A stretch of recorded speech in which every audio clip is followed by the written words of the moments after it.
Someone said today the dogs on the streets around where you are knew what Chris Pincher was like. I mean, did you? I mean, it does seem that lots of your colleagues did. Well, I think some of my colleagues may or may not have had suspicions, but, you know, he's my next-door neighbour.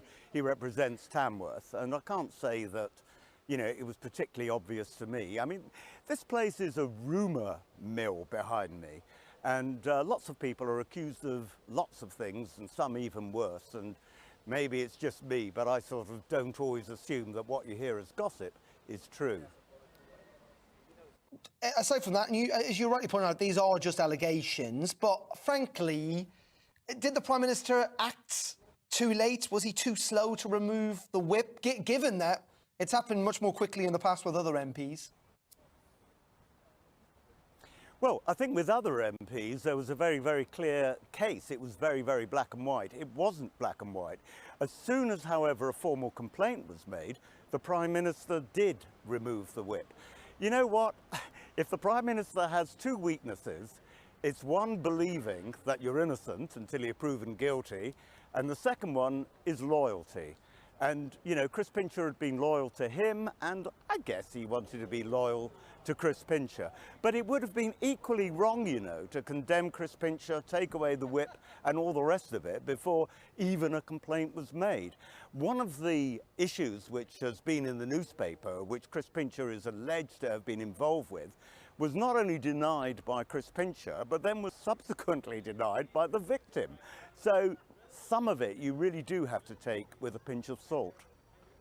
But this was also a man who had previously lost his job in government because of similar allegations. And additionally, you know, what we believe happened last week was witnessed by one of your colleagues, by another Conservative MP. Yeah, that's right. Don't forget, not that I'm condoning it, but the guy was drunk. He had real problems and still does, Chris Pincher, on that front. And what I do know is that Chris Pincher has now been referred to a clinical psychiatrist and he is getting treatment for this. It's just such a shame that it didn't happen sooner. Shame for those who were the victims, and a shame also for Chris Pincher, who's a decent guy. And you know, one of the saddest things of all, I think, is that Chris Pincher has got rather embroiled with those people who are very, very anti Boris Johnson, and are now using Chris Pincher, the same old people who voted against Boris Johnson because of Brexit and all the rest of it in the Conservative Party, and are now using Chris Pincher as an excuse to attack Boris again. That is interesting, isn't it? I think there's no doubt about that, though, of course, Chris Pincher was quite heavily involved in trying to maintain support for the Prime Minister, wasn't he? But frankly, isn't this a sign that his enemies are again circling? The Prime Minister is a weakened figure in many regards. Well, I think Tom was saying earlier on that he's a weakened figure. Look, Prime Ministers go through rough patches, particularly in the middle of a governmental term. And there's no question that Boris is going through a rough patch. But I don't know anybody who's got the imagination that Boris has to have achieved what he's done, you know, not only with Brexit, not only with the vaccine programme and COVID, but also with the Ukraine war. And I think that Boris will get through it. And I think when people start to really analyse what has happened with Chris Pincher, precisely who actually were the victims, and which allegations have been made which actually are not true at all. And in fact, as I said earlier on, at least one victim, or someone who's been identified as a victim, has since said, well, actually, the event didn't happen. I think eventually, you know, people will begin to take this whole thing in perspective, and we will move on. And of course, we've only heard today about the BBC having to make a massive apology over one of their Radio 1 DJs. A separate issue, but it's one that isn't confined to Parliament. No, indeed. We see it in all aspects of life.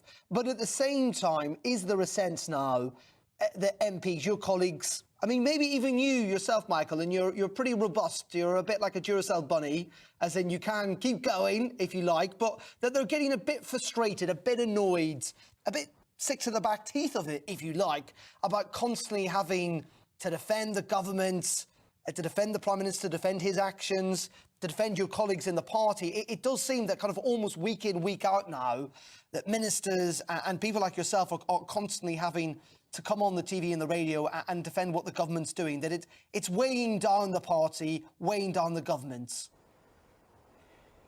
Yes, I understand that, and some people have said, you know, this reminds them of how it was in the 1990s under John Major, where there was one problem after another with various MPs either involved in sex scandals or in financial brown paper envelope scandals or whatever.